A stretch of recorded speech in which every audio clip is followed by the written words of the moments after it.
Ain't there no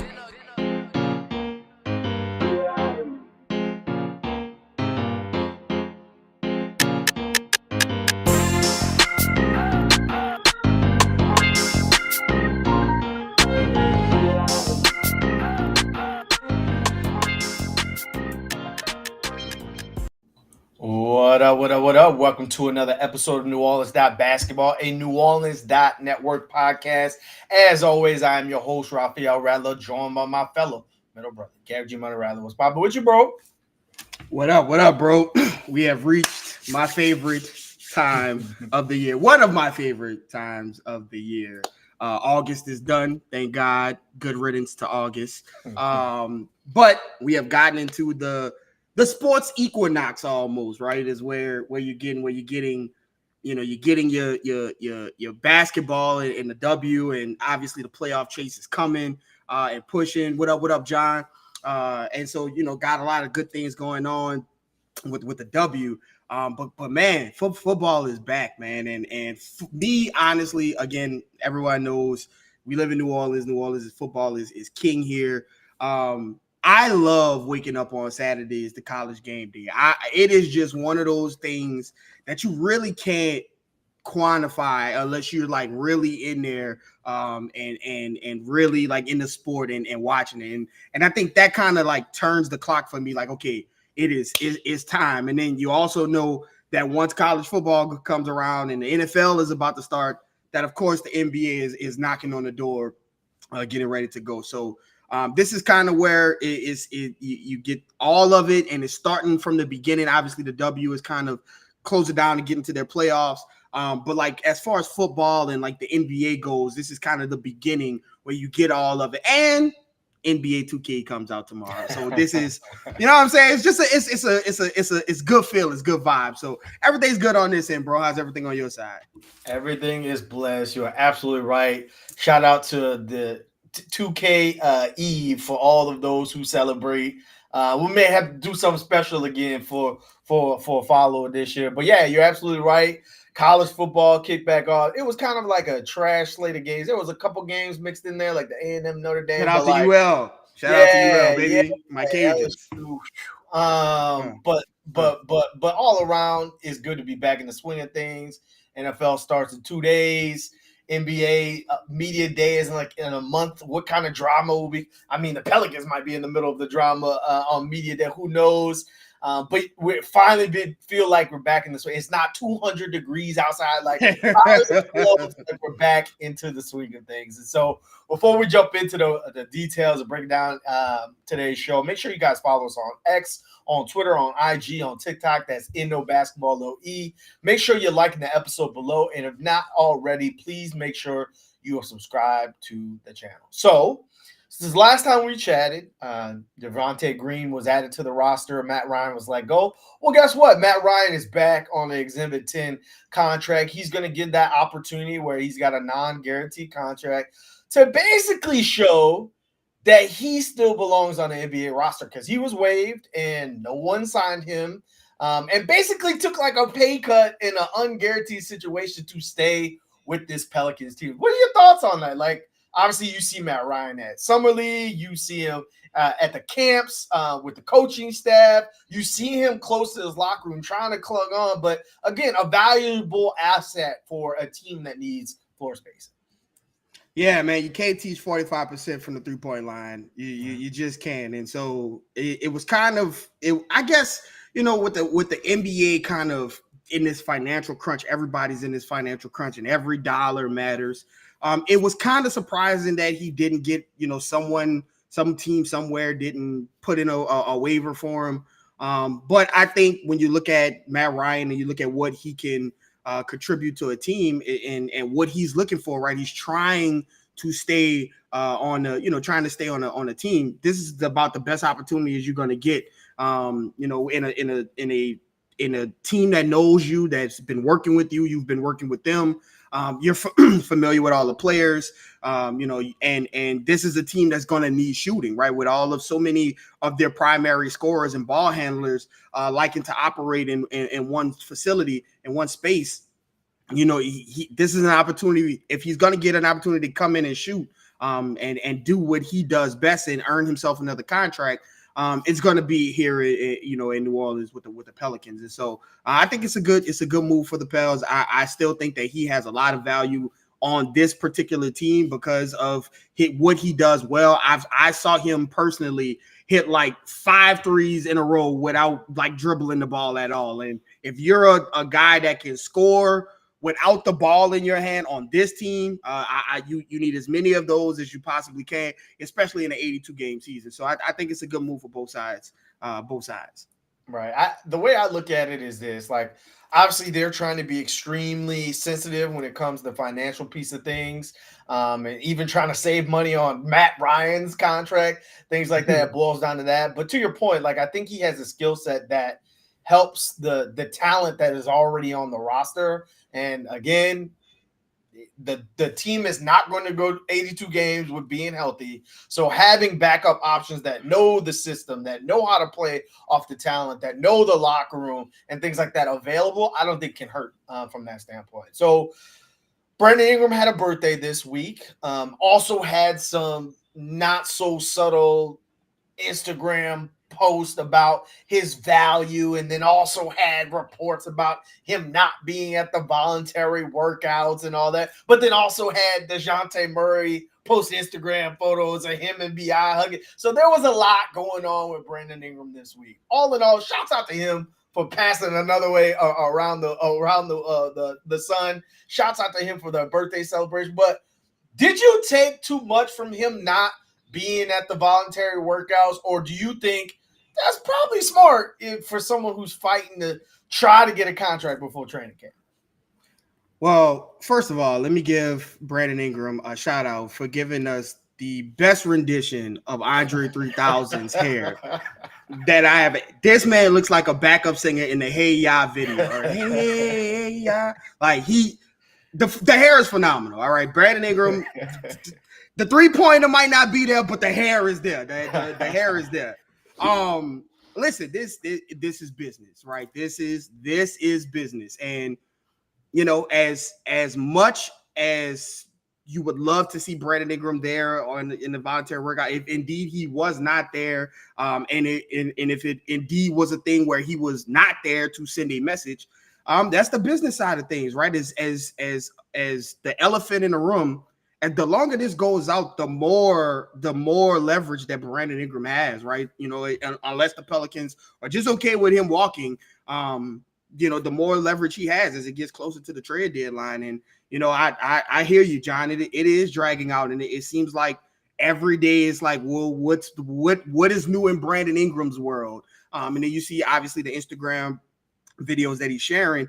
This is the ugly side of business, man, and this is playing out, in front of people. And if you see certain things or hear certain things, that what's going on between the two. And there's just a lot of push and pull, and who's going to blink first in this scenario. Brandon Ingram is standing on business when it comes to his value and what he thinks he deserves. And who are we to say, hey, you don't deserve that? If that's what that man thinks he deserves, that's what he deserves. And in a negotiating in a time where you're negotiating like this, it's probably prudent to not be giving more than what you're receiving in your perspective, in your eyes. And so, listen, this is the business side of things. And I think that Brandon Ingram is going to continue to stand his ground and stand his business. And this is going to have to end there's only one or two ways for this to end.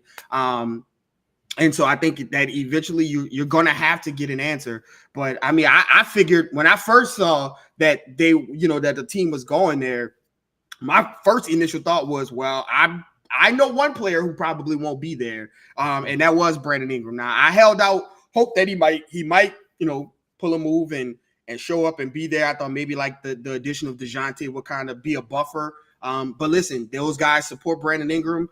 They understand this is the financial side of things, and they continue to have their voluntary training camp. And Brandon Ingram is just going to continue to do what he does. Right. I agree with you 100%. I think that this is something that has to go one way or the other.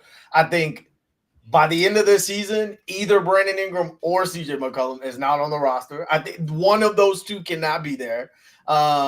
Based on the way that things are going and how close the Pelicans are to the tax, and trying to stay under for one more year at the very least, before you have to jump into the luxury tax to prove that you could win, just like so many times before. David Griffin has said, Benson is willing to go in the tax, but you got to prove it first. Well, you can't prove it between now and the trade deadline. So either it's going to go in one direction or it's going to go the other. I don't think Brandon Ingram is one of those people that won't show up to training camp, is going to make a big deal I don't know if that's him. That doesn't seem like his personality.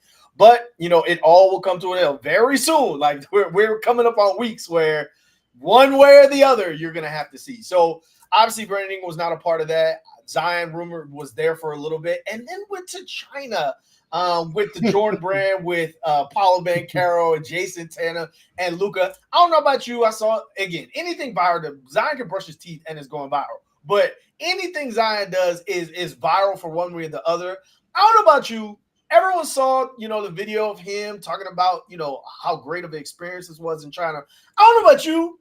But seeing Zion and Luka like stand on the wall that's like with thousands of feet underneath it made me a little self-conscious. I'm like, well, maybe they should do a different activity. But how cool was that to see Zion? Again, you're seeing Zion more this offseason than I think you have any of the offseason prior. Like, yeah, he's been in Paris before for other Jordan stuff, but you're seeing him consistently and not just like workout videos and stuff like that. But you're seeing him around other NBA players. That's got to bode well for a guy, again, trying to prove that he is who he is. Yeah, it's pretty cool. It's pretty cool to see him kind of explore his personable side and be a brand ambassador for Jordan. To be honest with you, well, the only thing I took out of that is hopefully he and Luka Doncic are telling him how nice Mardi Gras is and how nice, you know what I'm saying? And listen, New Orleans is fantastic during Essence Week. You know what I'm saying? We could get, there's enough gumbo ingredients that we could get some Slovenians in New Orleans. I promise you, we could figure it out. So I'm hoping he's doing some recruiting because it'd be awesome to see them two guys together. Everybody's talking about how awesome it'll be to see Luka and Jokic together. I'm like, to hell with that. Let me see some Luka Atlas to Zion. Let me see what that's hitting for. But nah, man, it's awesome, and I hope that like this is kind of pours into what we talked about last season, him growing up and maturing, and the light turning on and the switch flipping, all of the one-liners that you can think of. Hopefully, this is kind of going into that, the being a superstar. If you want to be, that entails a lot of things, right? And it includes being an ambassador and doing things like that. And so I think it's pretty cool. Right. So what we wanted to talk about today, again, we're a couple of weeks away from everybody, joining their teams and getting ready to gear up for the season. But again, like after all the moves are kind of shaken, and again, there's a couple of small things that happen. Could be a big thing with Brandon Ingram. I don't anticipate something crazy happening, I think, in the next couple of weeks. We just want to kind of see how the Pelicans, after the moves that they made this offseason, stack up and kind of match up versus the West. And no, we're not saying that the Pelicans are going to beat this team in a 7-game series or nothing like that. Everybody knows. And I think of any time, the NBA is at a perfect time of balance. Yeah, you got the Celtics who are kind of running away with things a little bit. But other than that, like especially in the West and the top of the East, like you got a lot of equally balanced teams. And it's going to rely a lot on matchups. So what we want to look at today is, how would the Pelicans give this particular team, or we're going to go down every single team in the West, trouble? But also, how could the other team give them trouble right back, right? If they were to be matched up in a series and they were just kind of looking on paper. And again, you got to make it there. It's going to be a war of attrition. Who could get there the healthiest to the postseason? So all of this could be for naught. But on paper, for right now, that's what we're going to take a look at. So the first one we're going to take a look at is the people in the Cooper Flag sweepstakes who are just trying to see, okay, of these players, who's going to be around for the Cooper Flag? Who's going to be around for the AC? Like, who's going to be around for one of the top 5 guys that we draft next year? Let's start off with the Blazers. It's crazy that, like, when you look at the Blazers rotation of guys, Scoot Henderson, Anthony Simons, Denny Avdia, Jeremy Grant, DeAndre, Delano Bonto, who apparently is the greatest player in the world when he plays the Pelicans, Shade Sharp, and then Donovan Clegan, the rookie. That's not that bad. Like, that's some players in there that you're like, man, that's some entertaining guys. Like, what could they be in year 2, year 3, year 4, year 5? But then, like, you look at it as a collective, and you're like, this team is not going to win very many games. So, tell me what you look at the Blazers roster. The Pelicans were 3-0 against them last year. You would hope you'd be able to do something similar, especially when you play them twice in the first team games. What are your thoughts on this Blazers roster? How the Pelicans kind of stack up? Well, the first thing I look at is hopefully Denny Avdia doesn't score 50 points against the Pelicans again, like he did last season. Right. He tore the Pelicans up and turned into prime Michael Jordan, Larry Bird, in the flesh. Listen, I think the Pelicans obviously have a talent advantage. And I think that they have and it's crazy, but this is a younger team. They have like the play advantage, the veteran advantage. When you talk about the guys that's on their roster, and listen, Anthony Simons and Scoot and Sharp, they all can get going and get hot. But I do think that if they are going to pose any threat to the Pelicans, I think it's going to be a Denny Avdia or Shaden Sharp. Or Anthony Simons going off. I think that they have one of those guys can kind of, with Denny being such a weird scorer and things like that. I think that would be the only kind of issue that the Pelicans will have. But again, they went 3-0 against them last year. I don't think Denny Avdia is going to save them against them. He's a fine player, but not to that extent. And I do think that Portland is even going to be trying to tear it down even a little bit more, right? Like you think about Jeremy Grant possibly being on the trade, marking Anthony Simons to kind of clear a path for Shaden and Scoop to kind of take over. Like there's just a lot of turnover and things going on with them. I think Zion could have a field day with a front court of Jeremy Grant and DeAndre Ayton. He could just do whatever. I think that's a good Brandon Ingram game as a matchup as well, because I think Jeremy Grant would have to guard Zion. And so, good luck with trying to guard Brandon Ingram. And I think that's a lot of things as we get into this team, into these teams, that you're going to see a lot of like, yeah, well, that guy has to guard Zion. And then like, okay, well, who guards DeJounte and who guards? You're going to see that a lot with these teams. But I think Portland obviously is going to be going for other prizes at the end of the season other than the playoffs and a championship. I couldn't agree more. These are the games where we talk about winning the games you're supposed to win. You got to win all of these versus the Blazers. There are not a lot of gimme games on the schedule, especially in the West. Them early too.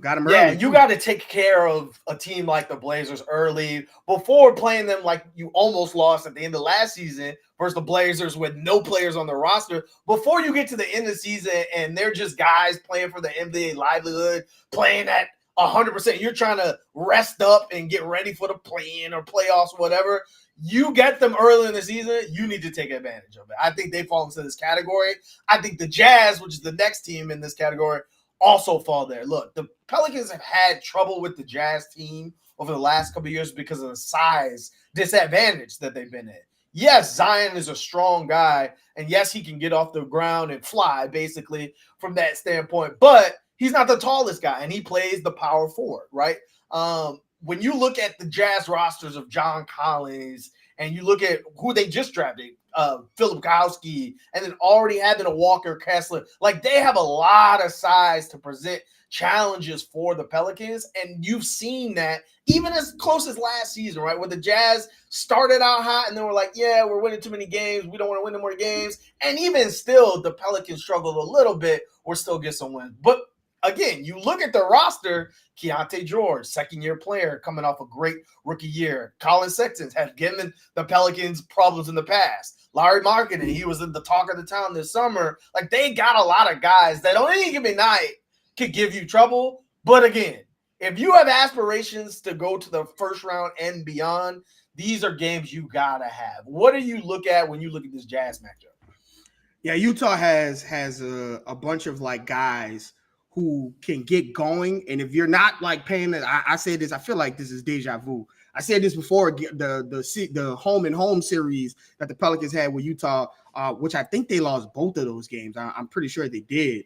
And so like this is a team that if you're not paying attention, they can get going. And they got a lot of young guards that are like brash and they don't know what they don't know. So like they just play. And before you know it, Keontae George has 22 points or Colin Sexton has 25 and 7 assists or whatever. And then you have Larry Markkinen. I think one thing to think about with Utah, number one, and I see it in the comments already, this is obviously the popular trade partner for the Pelicans, whether it be Larry Markkinen, obviously that has gone by.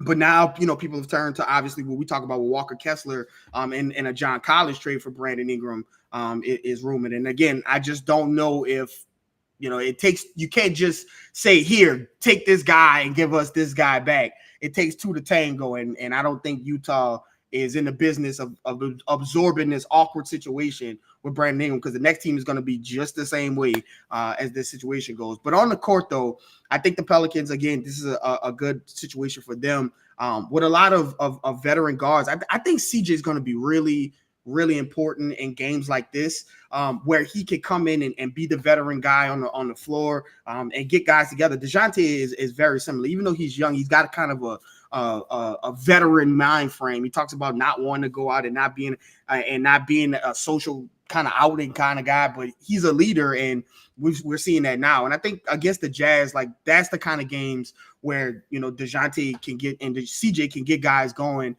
because I think the Jazz are going to have some issues with perimeter defense coming into this season, starting Keontae George and having Colin Sexton be the two guards that they have. They lost Chris Dunn, and so I just think that's a situation where they're going to struggle with defending guards. And so I think that'll be a big guard game, for DeJounte and CJ. Those games should be taken care of. But again, you have to take care of these games. They're going to be a little bit more difficult to beat, especially playing in Utah than Portland. But you got to go in there and you got to win those uncomfortable games. And this should be a team that they have circled, because they've struggled against them, and because, God damn it, there's no Jazz in Utah. All right, there's no Jazz in Utah, so circle it.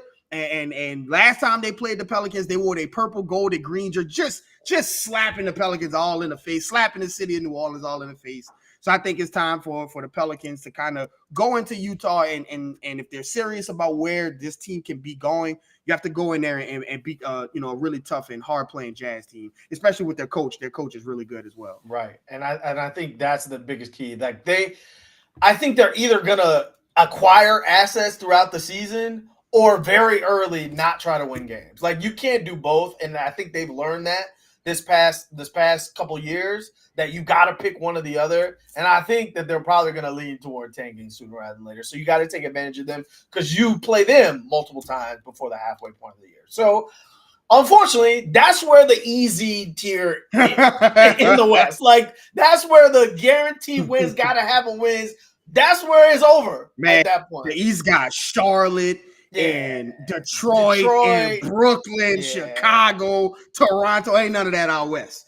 Ain't none out there out west. That doesn't exist in the Western Conference. So the next tier of teams would be like the play-in mixed team. So I'm putting the Spurs in this category just because I've seen that dude Victor, and like, man, like every time I watch them, especially people who are like basketball purists or people who watch a whole lot of basketball, you probably went into it was like, well, the hype can't be true. And like, it can't be that good. But like every time you watch, it's like, dang. It's like that dude, literally, he's going to be so special. And I'm glad I'm a part to witness it. And just him alone, like we talked on our last pod, Zion being Zion by himself, regardless of what happens around him, is good enough to take you a turn spot. I feel the same way about Wemby. I think him continuing to grow and continue to harness his skill and grow into his body, he's going to be so good, especially because he's so good on the defensive end too, that he will bring his team up to a level regardless of who's on the roster. So this year, the Spurs didn't overdo it in a very Spurs fashion. They were calm, cool, collected, patient with trying to mold their roster. They went and got savvy guys like a Chris Paul who can get Victor open shots and teach him the game and teach him what he should be doing in terms of his expectation of any point guard that comes after Chris Paul. They draft a Stephon Castle, who again, point guard oriented guy to maximize Wemby. You sign Nick Vassell to a long-term contract that gives him another runway of a shooter drafted around Wemby. So they're making a lot of things to slow build this roster, but I still think they're going to be competitive. I think that there were games last year, especially either the end of last year. Again, we watched them versus the Pels win a game that ultimately, we won't get into it, but ultimately led to the Pels' demise. That in a game they had no business winning and no business caring about. But you saw them starting to stack some momentum at the end of last year and build on something. I think Wemby's going to come off this Olympic run hot and ready to go and ready to win some games, even more so. So when you look at a team that the Pels took care of business as they should, because they're the most talented team, won 3 out of 4 last year. How do you look at this matchup? Because I personally, as Zion grows at 24 and Wemby grows at 20 and 21 years old, and they're in the same division for a long time, this is a matchup that I don't love going forward, because this is height and an extraordinary player that they're only in a smart organization that they're only going to build more pieces around. So when you look at this matchup, what do you see?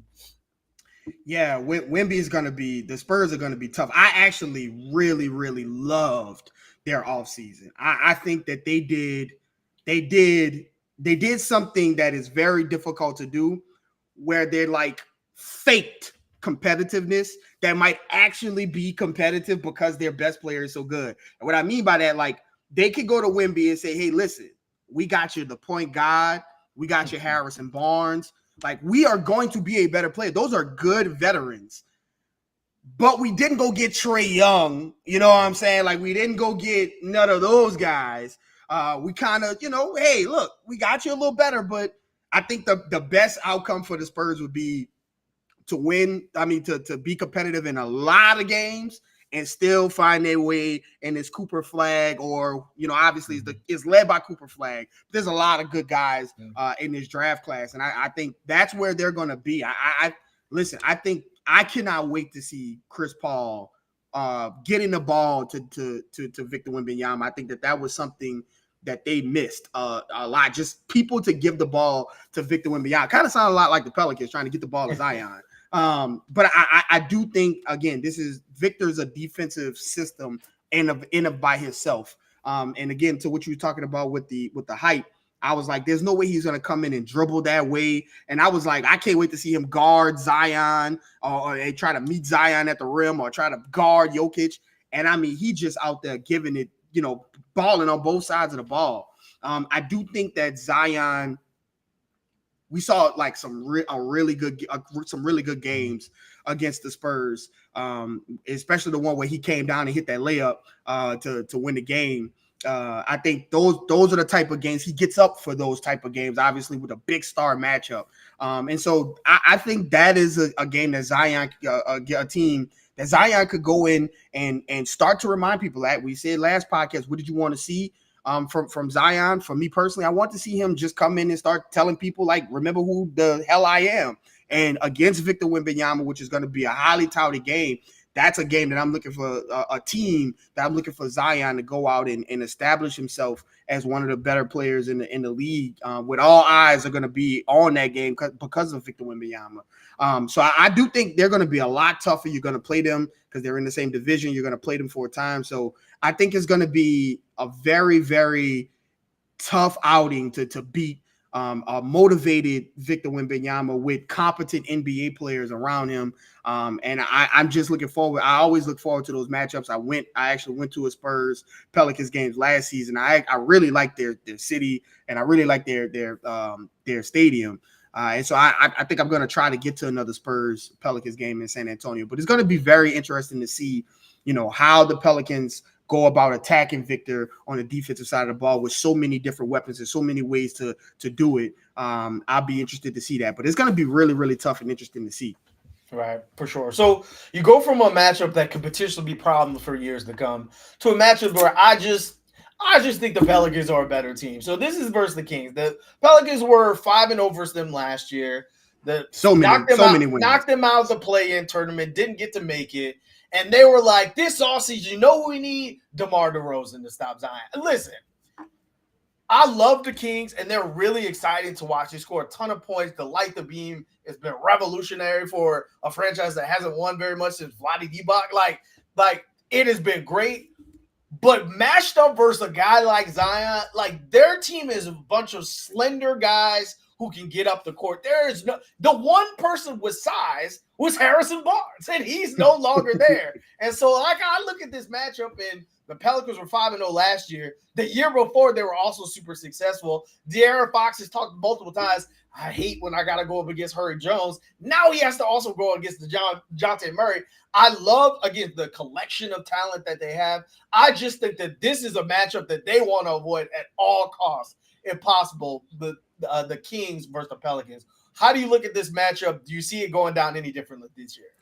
Yeah, replacing Harrison Barnes with DeMar DeRozan is not great for your defense. It's not a great move. And I think the Pelicans literally, they're not built to beat a Kings team, but they literally have everything to beat a Kings team because, you know, from you know, their star players are both non-defensive minded players, we can call it that. And one of them happens to be the center, which if anybody's going to try to stop, you know, the Zion and, you know, the relentless attack at the rim, Brandon Ingram and those guys attacking the rim, you would kind of want your center to do that. And Domantas Sabonis is not a rim protector.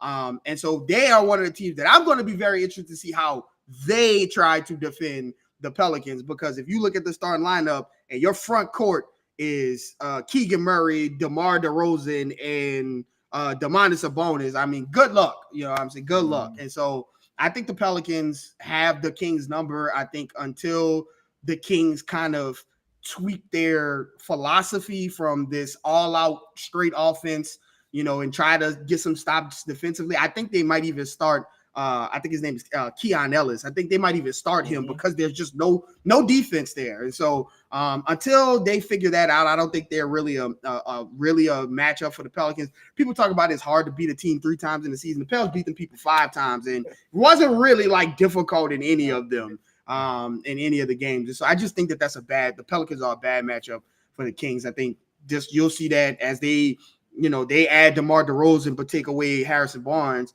and the Pelicans add DeJounte Murray and take away Dyson and Larry Nance. Like, I just don't see how how they got any better. And I've seen a lot of people like really high on the Kings this season, and I'm just like, they have to show me, because I don't think that they're a serious threat at all. Right. So another team that I think is interesting, because in the years past, I'm like, yeah, this is a little terrifying, but like this year, the Warriors, I don't know, man. Like, I know Steph just got the contract. I know Steph just went from saving the U.S. in the gold medal game. I get it. Clay wasn't who he was, so I don't know if that's necessarily a huge drop-off. But also adding like DeAnthony Melton and Buddy Hield and Kyle Anderson, I don't know if that's enough to get them to what they were fighting to make the play-in last year. And I know Draymond missed a bunch of games because he was being Draymond and stuff like that. But they're only getting older in a conference that's only getting younger and more athletic. And I look at the matchup versus the Warriors. The Pelicans were 2-1 versus them last year.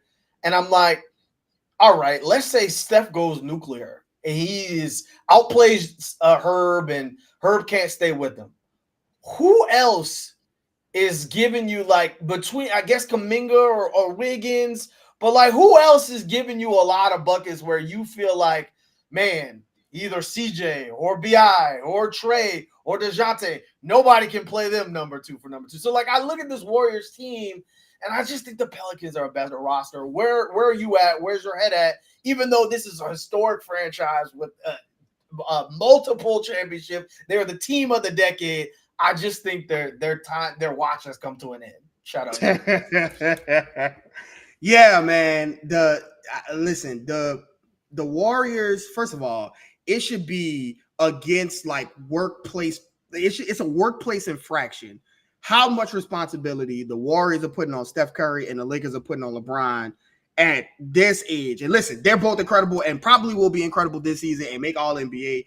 But damn, man, like, these guys are tapping the twilights of their career. And that's gonna, and there lies my point. I understand everything you're saying. I do, and I respect it, and I agree with it.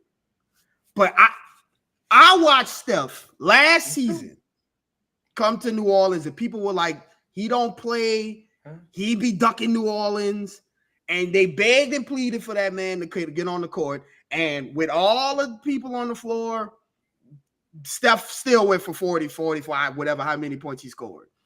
That is the only thing I am worried about with the Pelicans, because they have been susceptible to stars having star games. Now, they've also been having great defense and cutting off the water on all other different people. But like Luka has had some really big games, and Steph has had some really big games, and Booker has had some really big games.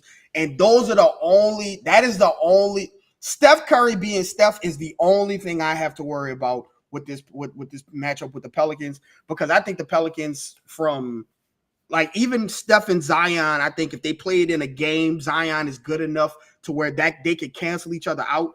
But through everything else, I think the Pelicans are better than the Warriors. And I think that they should have some success against the Warriors, as long as they don't allow Steph's game to pour over into one of those games where he controls the game. Like if he's just scoring and taking a bunch of shots, I think you can withstand that. But when he starts getting it going and the buzz starts going, and now Podziemski is hitting threes, and now Draymond is all up in pushing people and stuff, like those are the type of things you need to avoid. I think what we saw last season when they went to Golden State and outshot them, completely shot them out of their own building, I think those are the type of offensive execution games that you want, where you don't even let Steph or Draymond. That game, it didn't matter what they did. They could do whatever, and the Pelicans just continue to play their game, find open shots, and continue to do what they do. I think those are the type of offensive efforts that you have to have against Golden State. Even with them as depleted and as old as they are, Steph is still a bad mug, and ask France how bad he is. You're absolutely right. And again, that would be the thing that would scare me. You saw it earlier season, but then I also saw Trey Murphy hit 10 threes and then win by 50 points. And I'm like, I don't know if it's either extreme, but something tells me I need to lean more toward the Pelicans in that matchup. So the last team in here, and this is the team I actually think is the scariest of this bunch, of the play-in bunch, is the Rockets. Listen, I love Ime Udoka's coaching style. Like, I think he got there and immediately turned that team's, just the DNA of that team around. Like, they overnight became a hustle, gritty team. Even the Pelicans were 2-2 versus them last year. Even in the games they won, it was just dog fights of trying to out-defense the other team. Obviously, I think Amir Thompson has another level to get to. I love the Reed Shepherd pickup. I think that they needed exactly that. Some more shooting to space out all those other guys. I'm a big Fred VanVleet fan. I've always thought that he is a great player given the size and given what he's able to do for all the other people on his team. I think that they are a conglomerate of like young talent that just needs the right piece to make it all connect. That's probably why they traded for all the Phoenix picks, so they could try to go get Kevin Durant. But I think that this team is going to take another step that, like, I think they could inch toward like an 8 seed. Like, I could see them in the playoffs very well. Like, the way they came on the back part of the last season, they got some stuff to figure out with Sengun and how that's going to fit with him coming back in the rotation. I just think this is a young team with good veterans that complement the young talent around them that I think can kind of go to that next one. What are your thoughts on the Rockets this series? How the Pelicans would kind of match up for them? Because you've seen some knockout punches. You've kind of seen some tough battles over the last couple of years. Yeah, another team that, you know, they played their asses off against the Pelicans last season, especially with that game in the in-season tournament where the Pelicans gave that game away, and it actually came to bite them in the butt towards the end of the season when you started to see them lose some of those games towards the end, and the race got so close. And that's another one of those games, actually both of the games in Houston that they lost, that they could have won and it could have changed the trajectory of the season. But I couldn't agree with you more about the Rockets and how they're coming along. Like, they are a bunch of young teams that, you know, a bunch of young players that want to get up and down the floor, and they have a point guard that's kind of getting them all together, and is an extension of what you call it, their coach in Ime, who is really, really good at what he does.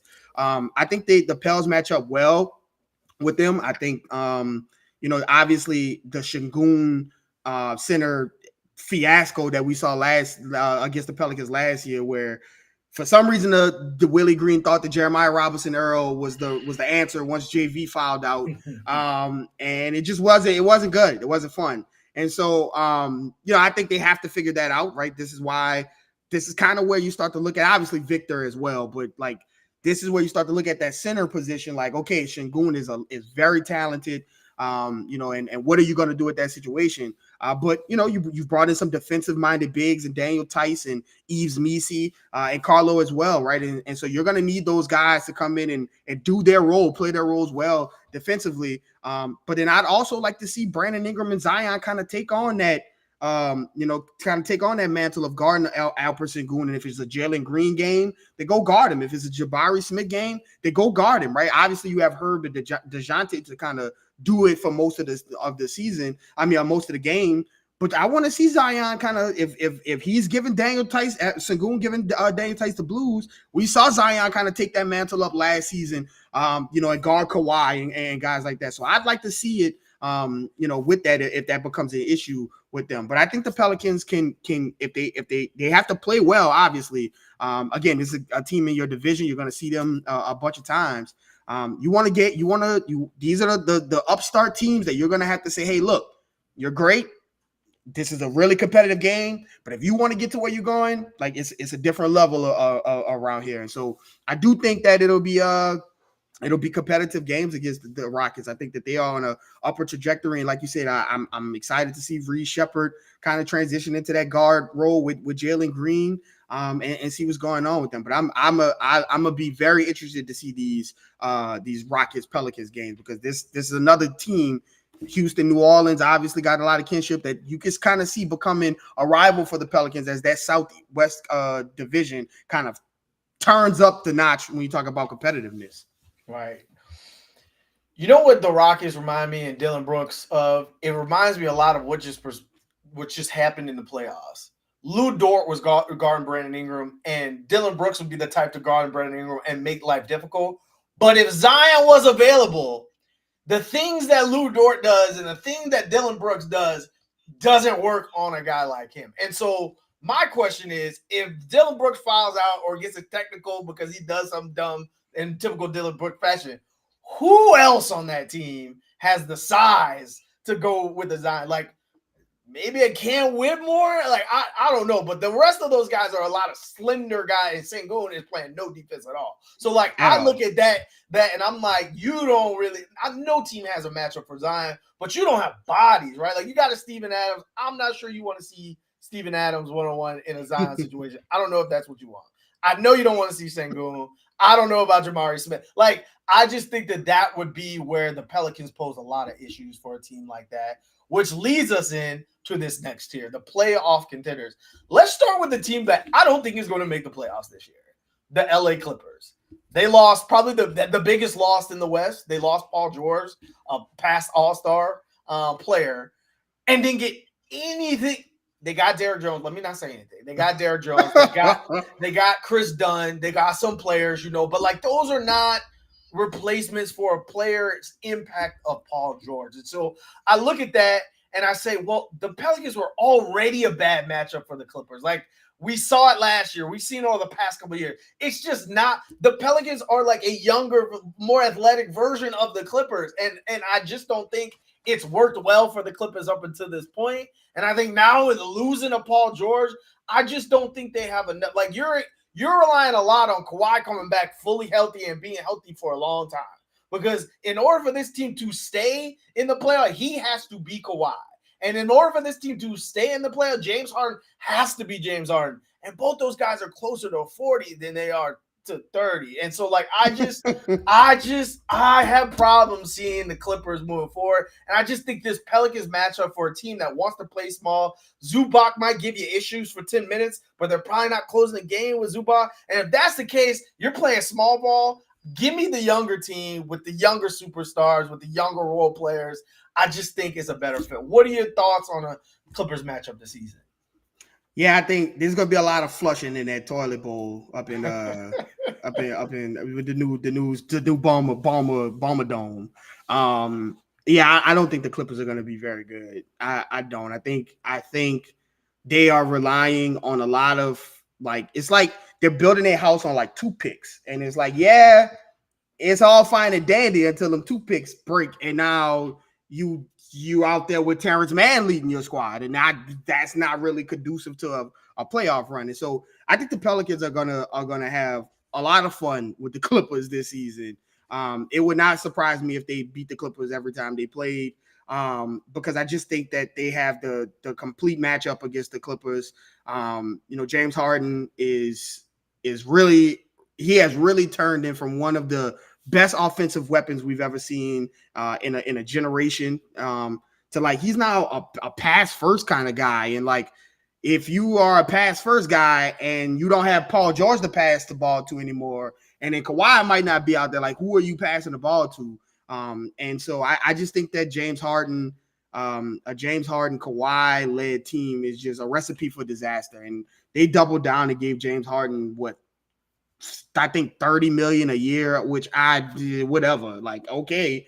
But I just don't know what they plan on doing. And I think that whether it be CJ, whether it be DeJounte, Zion, BI, whoever the case is, Trey, I think that all of those players will look across from them and see someone that they can take advantage of on the offensive end, and probably feel good guarding them on the defensive end.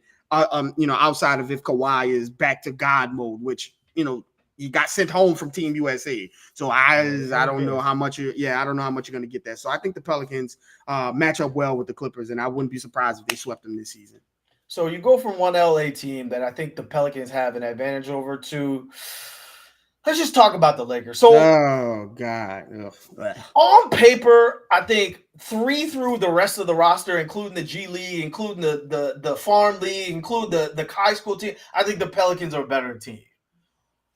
But this is the team that, even though you saw in the play-in and you saw Zion kind of going Super Saiyan there, that I still just don't think is a great matchup for the Pelicans, because their best player is the best player of all time, and their second best player is a center.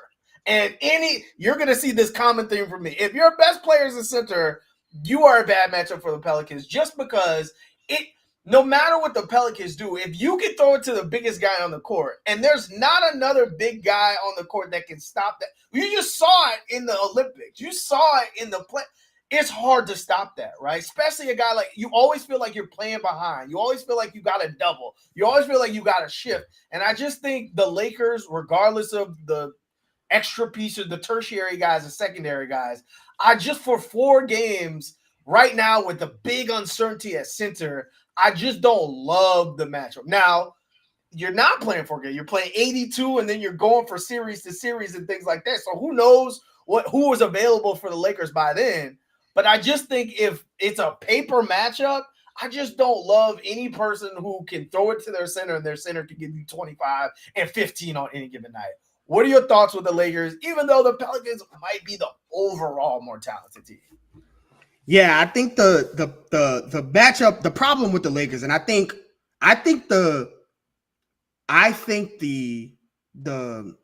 vision of how the Lakers and the Pelicans match up, and what's like the feeling between the Lakers and the Pelicans, I think that will shift when they tip the ball up and Zion says, I have LeBron.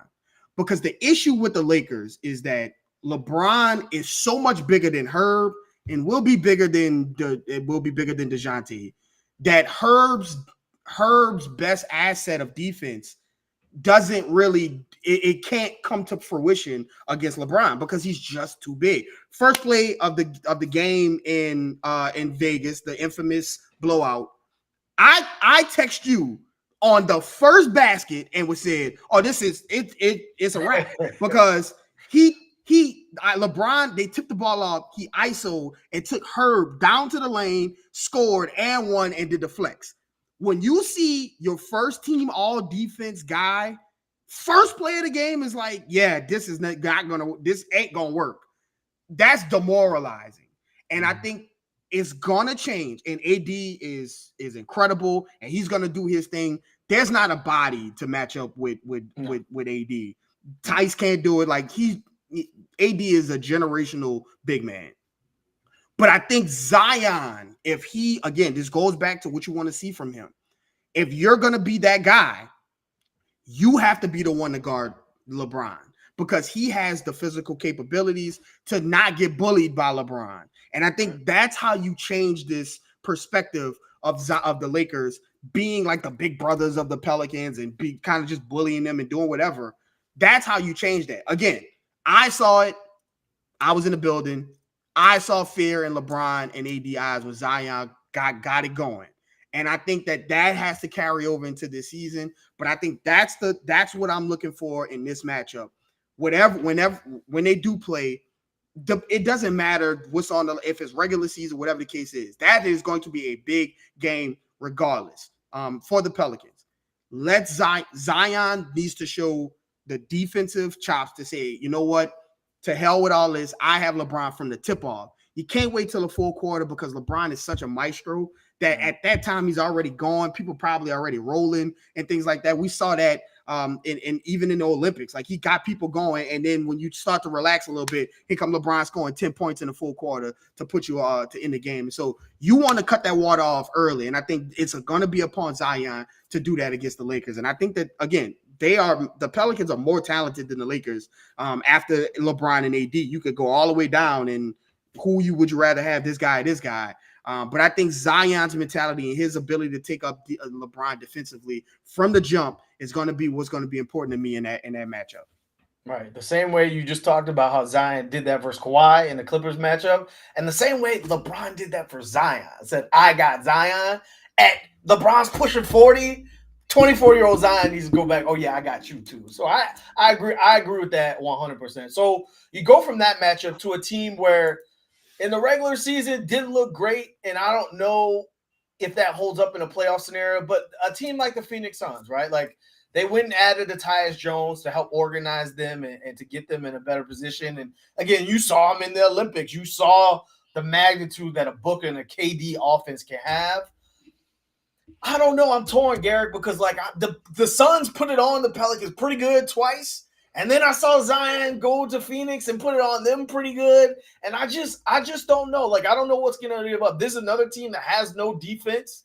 Like, I don't know who they're putting on your team's best player. I hope to God it's not Grayson Allen. I don't know if it's going to be Bradley Beal, but I don't know how they're going to play defense. They might just say the hell with defense. We're going to score 140 a game this year. I don't know. So I don't know how that works in a playoff series. Obviously, it didn't work at all this year. But how do you what are your thoughts on the matchup within the Pels and the Suns? Very similar to the Warriors and Steph Curry. I just seen those superstars have superstar games against the Pelicans. Whatever that entails for them to stop that. Listen, Herb Jones being first team all defense, and Devin Booker torched him. Like, he just completely torched him. Though you just have to be you have to step up and play defense against this team, because you're going to be able to score, right? Like, if their starting lineup is like Booker, Bill, Grayson Allen, Kevin Durant, and like Nurkic or Plumlee, whatever.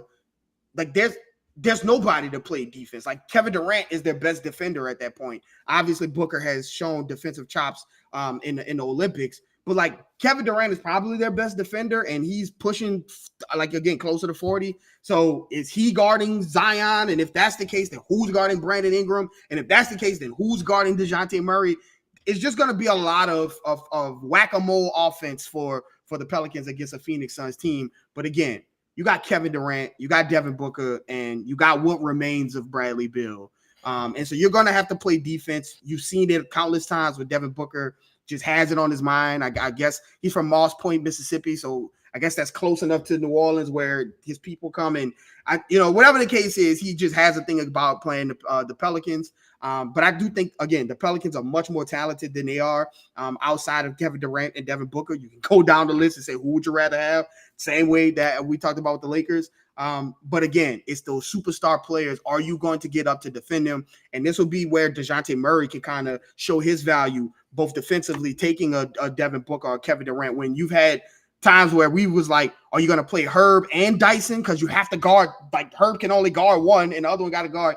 This is where having a guy like DeJounte Murray in the starting lineup next to Herb gives you two guys to take care of those situations and have another buffer, a good defensive player on that side. And then we saw Zion flying all across the world, across the court, blocking shots and things like that. He's going to have to be active this year defensively and help out on those things. But I'd like to see what DeJounte Murray brings to the table against a team with so many kind of like wing scorers, how he comes in and affects that and changes kind of the outcome and what it looks like.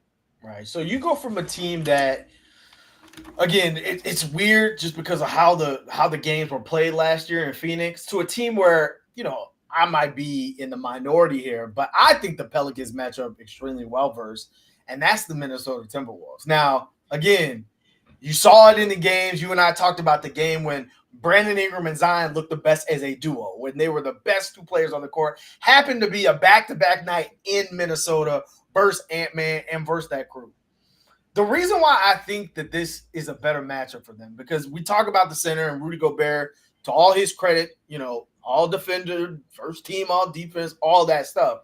But if you're telling me that I got to take the ball out of Ant's hands and I got to take the ball out of Kant's head and I got to let Rudy Gobert beat me and score 25 and 10, sign me up for that. Like if that is what's going to beat me, then we are not meant to be. So I look at a team like Minnesota that has a lot of length, has a lot of defenders, but I also think that the Pelicans have the defenders and the length to guard them as well. And I just look at, again, the size of that team. Anthony Edwards is a strong dude. But after him, Jaden McDaniels is not a big guy.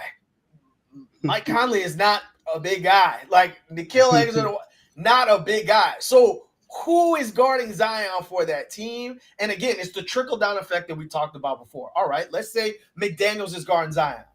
Is Ant then on BI? Okay, then who's on Mike Conley? So this would be one of those games where who's got it going? Who's got the matchup? It may not be in Zion tonight if they sell out to stop him. It may not be BI if they sell out to stop him. But I think the Pelicans have more answers to the problems offensively than the Timberwolves would have on the other end. What are your thoughts on that? Am I off base? Am I wilding? Because Ant-Man looks like he's ready to take the throne.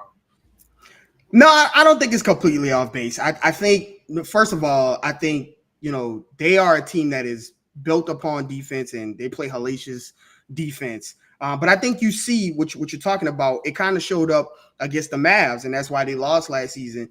They couldn't score enough points, right? Like Ant would go off and go crazy, but Cat is like not. You don't want to bet everything on Cat. He's unreliable. And then after that, it's just kind of like a hodgepodge of guys. And I think this is an opportunity, right? This is a team that you want to see the Pelicans, if everybody's healthy, flex a little bit of that depth, because I think this is a game where guys like CJ and Trey can show a lot of value there, because let's say they sell out and play great defense against Zion, and they sell out and play great defense against Brandon Ingram, and they sell out and play great defense against DeJounte, and they just can't get anything going. Well, eventually, like Ant has to go to the bench, or somebody has to go to the bench, and a lesser player is going to come in. We're talking Rob Dillingham, talking Nickeil Alexander Walker, young guys and not proven guys. Well, at that point, the Pelicans can say, okay, well, we're going to come in with CJ McCollum. We're going to come in with Trey Murphy, guys who have done it on this level and can kind of extend that ability to play with the Timberwolves. And so even if that starting five plays everything, and again, I agree with you. I think Zion is a complete bull in China shop against them. And Brandon Ingram, low-key, has had some really good games against Minnesota as well, like we talked about that last game.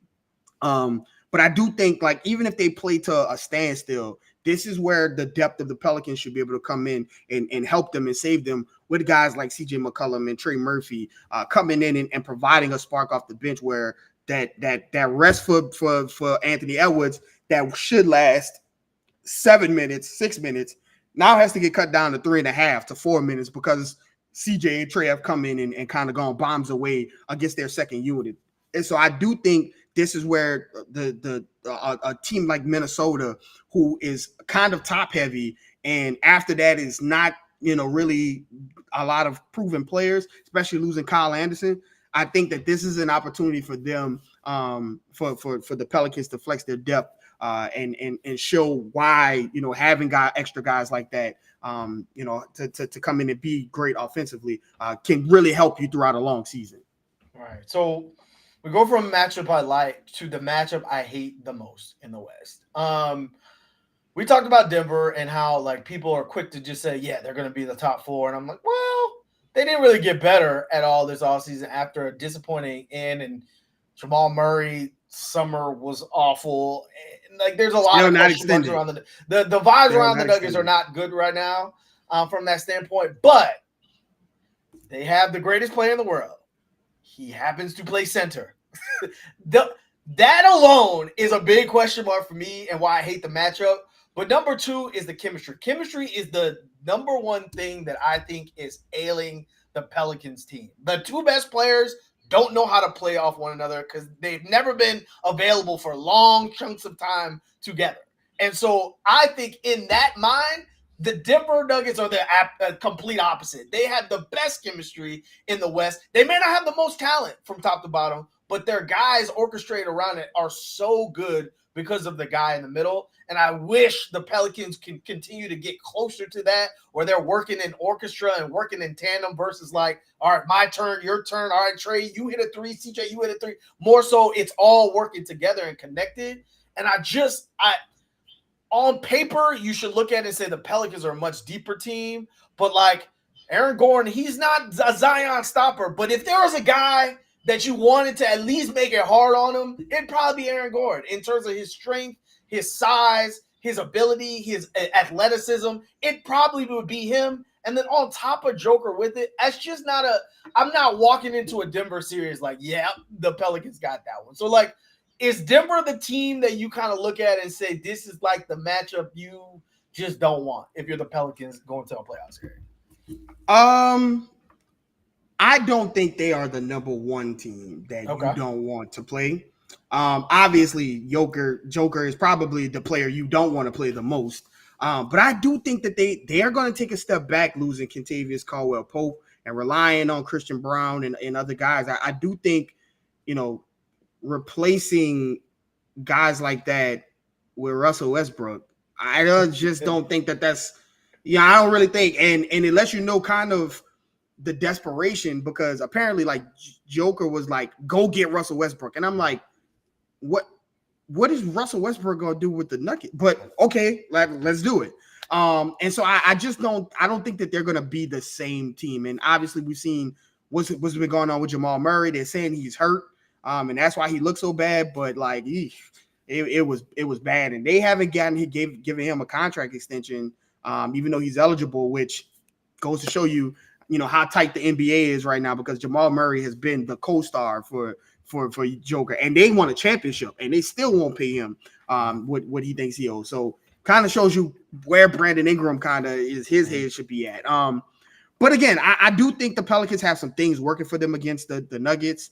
Again, I think Aaron Gordon is like the prototypical defender for Zion. Again, I don't think he's a stopper by any means, but he's a guy that has all the tools to be a guy that you can have him out there on Zion and not have to sell the entire defense out to stop him. Maybe another person, Joker, watches him, but not the whole entire defense like you would have to do with other teams.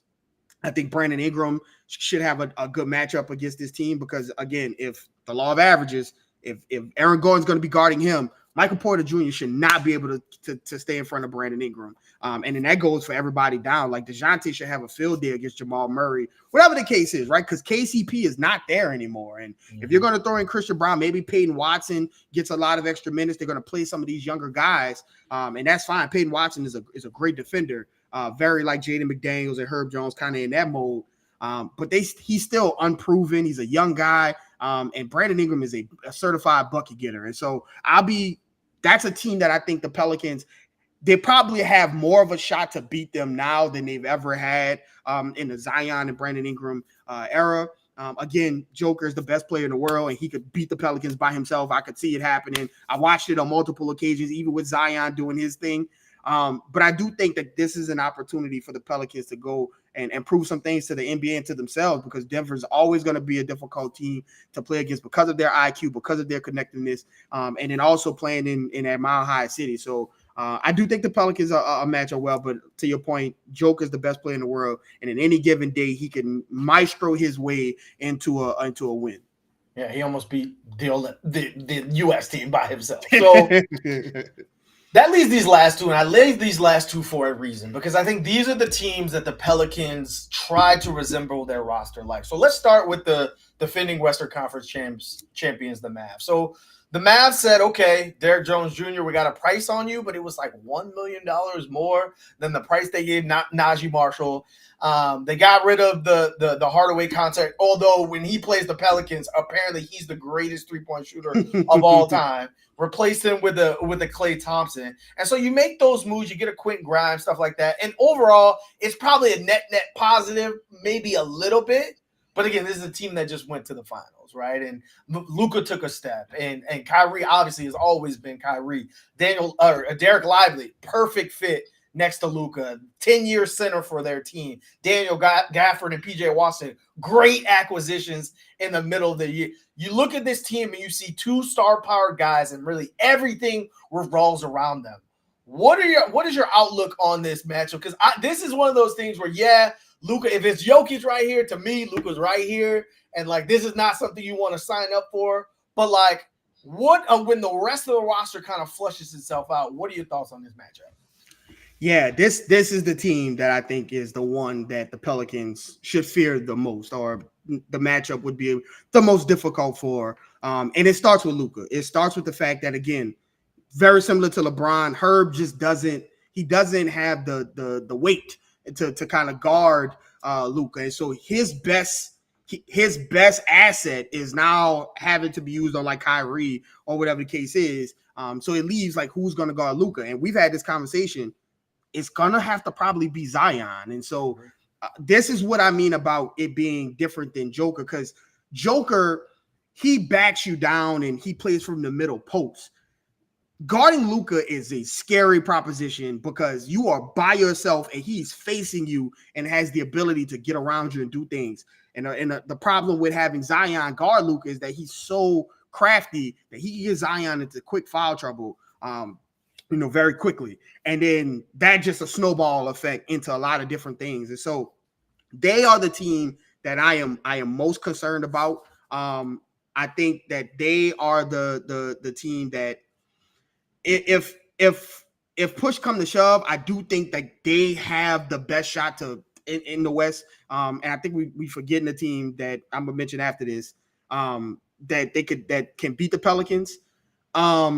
But the Pelicans just have a lot of things working for them as well. They just have to capitalize on it. And this is a team that you're going to have to pull out some of that matchup hunting, where they're going to have to just find Kyrie, find Luka the same way that Kyrie and Luka does to them.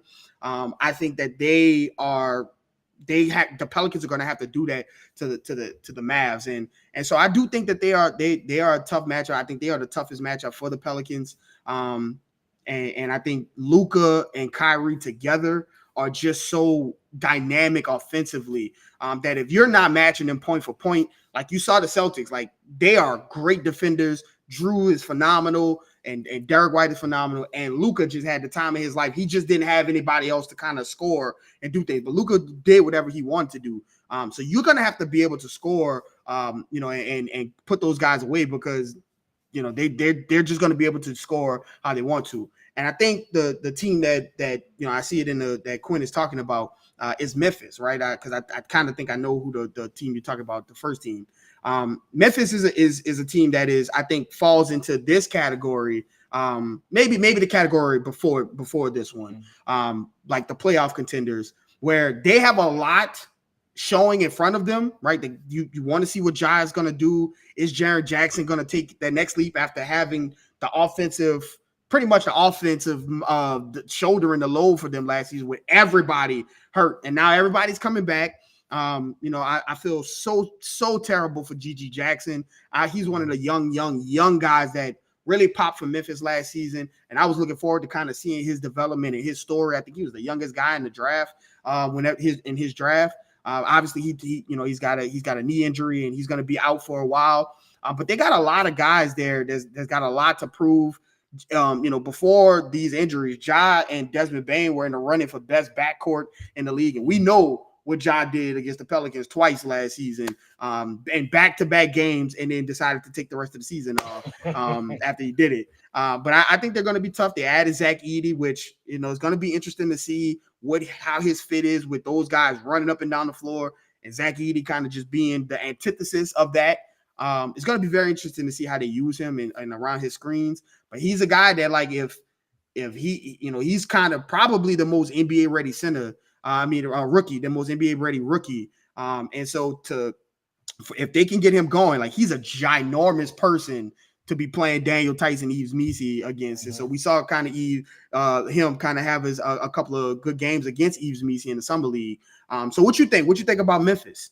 Yeah, I think, funny enough, I think the Mavs and Memphis fall into this similar category for me, because the same way we talk about the Nuggets and how, like, it's an their offense is an orchestra, and people are well put in roles that they know this is my role. This is what is expected of me. I'm going to be a star in my role like a Derek Lively. I'm going to be a star in my role like a PJ Washington. I'm going to be a star in my role like a Brandon Clark. Guys know that piece and they do it well. And I think when you put those two things together and it looks perfect, I think that's hard to beat. And again, I think that's the biggest issue plaguing the Pels, that they don't have that quite yet, where I think these two teams do. And so when you got the star power of a Ja and a Luka, and you got a second string of a Kyrie and a Desmond Bane, and you got good pieces around that to complement it, I think those are the teams that, again, are young, that can grow together and can beat you in a lot of different ways. You talk about Zach Edey. I don't expect him to play 30 minutes a game or close playoff games or something like that, but that's another way to beat you, right? If I throw this in, you got to figure out what to do for 8 minutes, because you don't have another 7-4 guy. You got to figure out how to beat me. Something tells me they're going to put their center in positions to maximize what he does best while he's on the court. So I just think that that's what's going to happen. Long live Jonas Valanciunas. And it's the same thing. And it's the same thing when it comes to the Mavs. They're going to do the same thing to put their guys in positions to succeed. So I think they're kind of in that same tier of teams. You got to see it, right? To your point, I think it's going to be a lot of matchup hunting. If they're throwing Zach Edey on the court, or if they're throwing a lineup with Luka and Kyrie and things like that, are you calling Luka out to the three-point line and say, come stop Zion? The same way you say, hey, it's hard to stop Luka. Well, Luka need to come see him, because there's not a big enough guy to guard Zion on that league, who probably the answer is Luka on their side too. So I think you got to do it for both sides. You talk about Jerry Jackson taking that next step. He also fouls a lot. So if I'm the Pelicans in that scenario, I'm calling him out and making him guard Zion and getting him in foul trouble. So I think that there's ways, and there's ways to beat each team, and it's going to come down to coaching. It's going to come down to who's available. It's going to come down to chemistry to see who ultimately prevails. So this last team, again, we'll just get to it. Oklahoma City was the team that eliminated the Pelicans. They were the team that gave the Mavs the most fits in the West. They were the team that were top 10 in offense and defense. They were the team that this offseason everybody crowned as the champions, because they traded Alex Caruso. God bless the Bulls. I don't know what they're doing over there for nothing. And then they went inside Isaiah Hartenstein, because they have unlimited cap space and unlimited draft picks, so they can afford to do that. They're the team that everyone walked in the offseason and said they're probably the best in the West, and then only got better. So they're the team that you got to beat, right? They're the team that everyone's crowning to beat the West already. I still think if Zion Williamson is available in that series, it just goes different based on everything we've talked about so far in terms of the pecking order and what that means for Lou Dort and what that means for Jay Will and what that means for Shea. Like, I watched the series, and yeah, Brandon Ingram looked bad and CJ looked bad and nobody could hit a shot. But I didn't walk away from that series saying, man, there's nothing that the Pelicans could do with Shea, so this was an inevitable end. I think Herb gave him everything he could on the defensive end and made it difficult. The Pelicans just couldn't score. Something tells me if number one is available and DeJounte Murray is now on this team, they're not going to have that same issue. So I think it's going to be a much different matchup. When you look at this matchup and you look at who you got to go through to get where you want to go, how do you think, just on paper, before anything tips off to start the season, How do you think the Pelicans staff covers the Oklahoma City Thunder? So the first thing I will say is that I think it will depend on what OKC does, because if OKC just, like you said, they just signed Isaiah Hartenstein, I think it's a huge mistake if they put Isaiah Hartenstein as the 5 and slide Chet down to the 4. I think their best lineup is, the reason they were so good was because Chet is at the 5 and can space the floor. And I think if they come back down to come back down to the Pelicans play style, which is not a stretch 5, and I would be okay with Daniel Tice and Isaiah Hartenstein kind of fighting and getting muscling in the crowd, and then Zion kind of having to guard, can guard Chet Holmgren on the post. Like, I think that, on the perimeter, I think that would help the Pelicans a lot. Whereas if Chet is the 5 and like now Daniel Tice got to run around with Chet Holmgren on the perimeter or try to play the screen game with them, I think that might be an issue. And so I do think that I think if Zion was there and Brandon Ingram was not coming off of an injury, I think that the Pelicans would have given the Thunder a really serious shot in that game, in that series.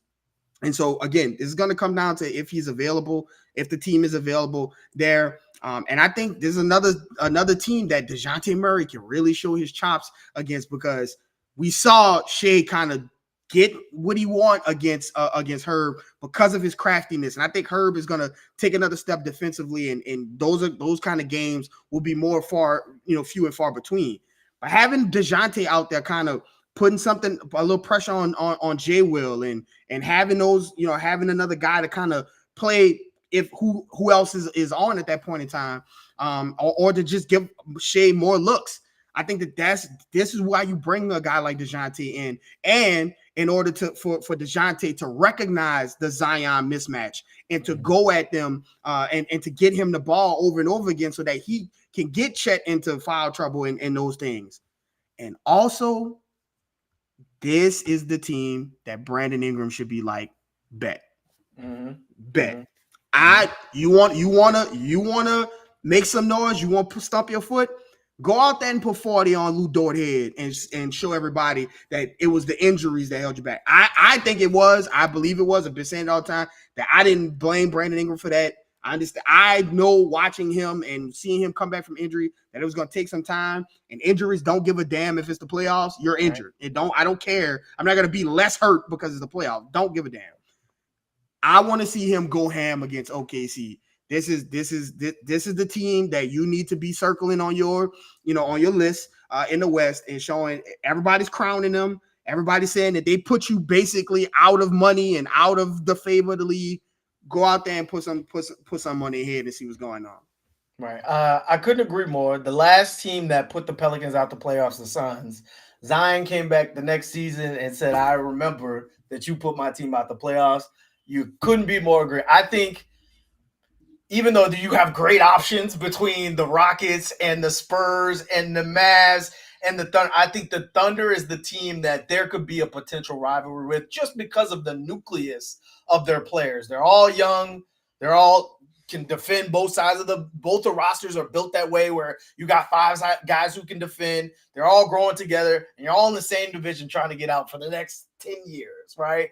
What are you going to do in response to how they ended your season last year? Again, I don't know. Again, the Thunder on paper look like the best team, and everyone should be crying them from that perspective. But like we know in this league, and our friend of the pod, Antonio Daniels, says all the time, growth is not linear. Just because you were great, ask the Kings. The Kings were at the top of the West the year before and then didn't make the playoffs the year before. Ask the Mavs. They were out of the playoffs the year before and in the finals the next year. Like, it doesn't always work that way. And so I'm interested to see, how do you respond when these games come in the middle of the season, where you remember how did your season end, right? Both from BI perspective, Zion's perspective, not being able to play, but also the other guys who, Jose didn't have a great playoffs.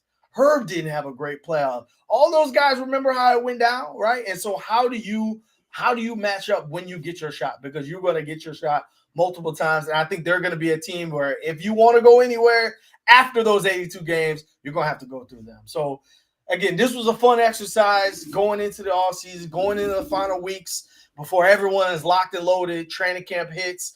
Football's around the corner in 2 days. Patrick Mahomes getting it started. What you got left for the people, Garrick, as we round down the final days of summer? As always, you never know what people are going through, so give someone a smile today. The season is right around the corner, so we're going to be looking to see if there's any resolution to the Brandon Ingram situation, or if not, this is the team that's in the that's going to be heading to training camp, and we'll be there to cover it all. So as always, follow myself at Garrick _Rattler, follow my brother at Raphael _Rattler, follow the page at NO Basketball.